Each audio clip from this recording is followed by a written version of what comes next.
If you're into drifting, and you should be, you've probably heard of the 240 SX from Nissan. Maybe you've even heard specifics like mentions of the S13, S14, and the beautiful strawberry-faced S15 models. But you're probably thinking, what the heck are they even mean, James?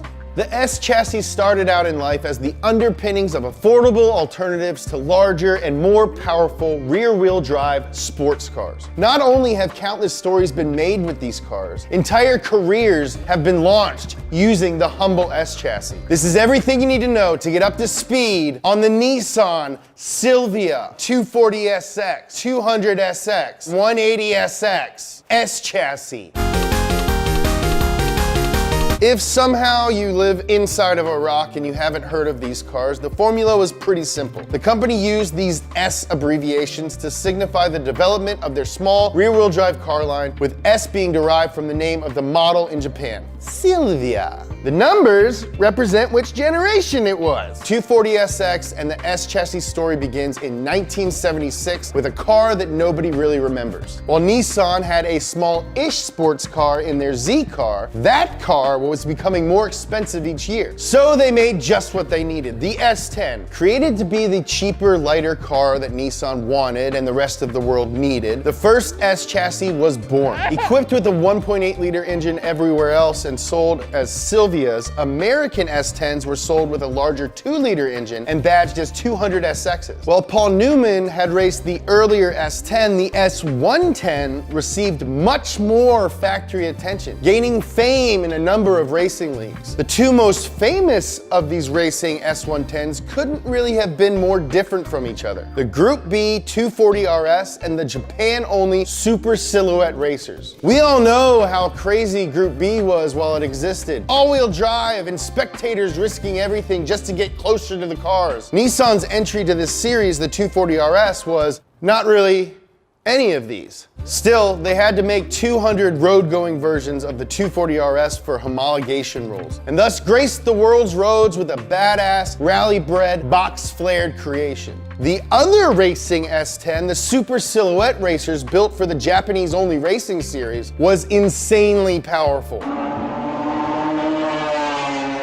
They made more power from their tuned turbocharged 2-liter 4-cylinder than the Formula One cars of the day. To handle this power, the company utilized some pretty extreme aero. Surprisingly, this car and others like it, which only raced for 4 years, spawned an entire subculture of its own, the insane Bosuzoku culture in Japan. Nissan got rid of their S110 platform in 1984 and released the new S12 chassis. The S12 introduced the most important development in S chassis history: pop-up headlights. In all seriousness, the S12 generation was when Nissan started getting their act together and started to focus on the sport part of their affordable sport coupe. The S12 was available from the very first day with a turbocharged engine. Even in North America, that's right! Nissan sold a turbo S chassis car here. And you little idiots forgot about it.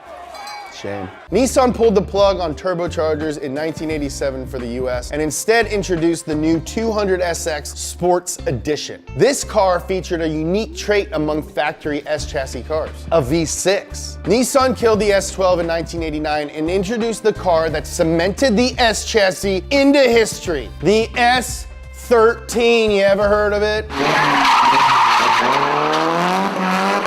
America received both a coupe and liftback version of the S13 and gained its name from the 2.4-liter 4-cylinder KA24 engine used in US cars, producing a whopping 140 horsepower and coming from a truck. This engine would weigh down the S13 in America from day one. I mean, was it heavy? Did it achieve total heaviosity? Despite this lack of motivation from the power plant, this engine, in one form or another, would be the only engine on offer for the rest of the S chassis' life in the US. Meanwhile, over in the rest of the entire freaking world, the SR20 would soon be hitting the roads in the S13 with over 200 turbocharged horsepowers. This engine would turn out to be a tuner's wet dream, easily capable of handling 350 horsepower with only minor modifications. This power combined with the classic S chassis formula, rear-wheel drive, lightweight, and affordable, would turn the S13 into a star in the new and growing sport of drifting.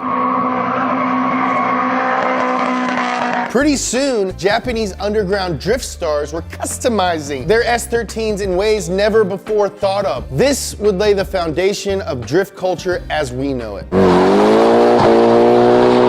Late 1993 would see the introduction of the S14 Silvia in Japan, with the rest of the world receiving it in 1994. The car became wider, lower, and had a longer wheelbase, making drifting even easier. Styling can be divided between two distinct non-pop-up headlight periods. The earlier Zenki cars, produced from 1994 to 96, and the more aggressive Kuki cars from 96 until the S15 was introduced in 99. America's S14 still had to soldier on with a mildly updated K24 engine, while the rest of the frickin' world still got the SR20 DET. Nissan reported 75% of 240SX customers in America were women. I wouldn't mind meeting the type of gal that bought a 240SX new. The final generation of the S chassis, the S15, was introduced in 1999 and only lasted 3 short years. Sold only in Japan, Australia, and New Zealand, this car was slightly smaller than the S14 and was powered by the last and greatest SR20 offered from the factory. The S15 is the forbidden fruit of the model line to Americans, as they will be illegal to import and drive on the streets until 2024. Popular S chassis models carry a sizable increase over their market value, a phenomenon better known as the drift tax. Despite this increased cost, Nissan's S chassis has become a culture of its own. This same fan base has been clamoring for Nissan to build an S16 Silvia. Nissan has said repeatedly that the market just doesn't exist, and a better way to reach enthusiasts was through trendy and hip vehicles like the Nissan Juke. You know, Nissan owns Mitsubishi now, so they're the guys who made the Eclipse. However, recent rumors are that Nissan may have changed their little minds. With Toyota bringing back the Supra as well as already making the 8.6, the competition is ready and awaiting.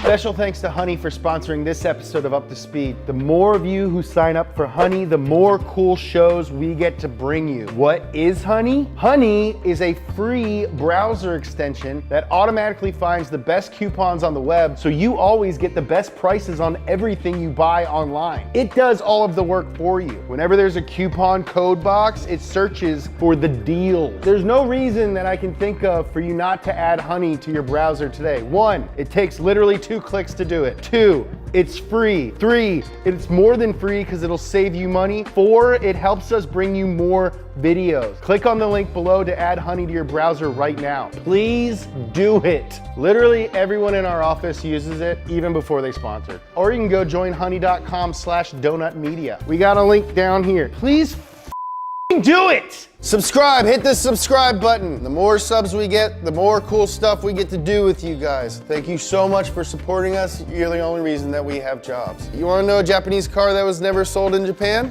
Watch this episode of Up to Speed on the Eclipse. You like turbos? Want to know how they work? Watch this episode of Science Garage, hosted by my best friend Bart. I don't care if you like him more than me. You want some cool donut merch? Go to shop.donut.media. Follow me on Instagram @JamesPumphrey. Follow Donut on Instagram @DonutMedia.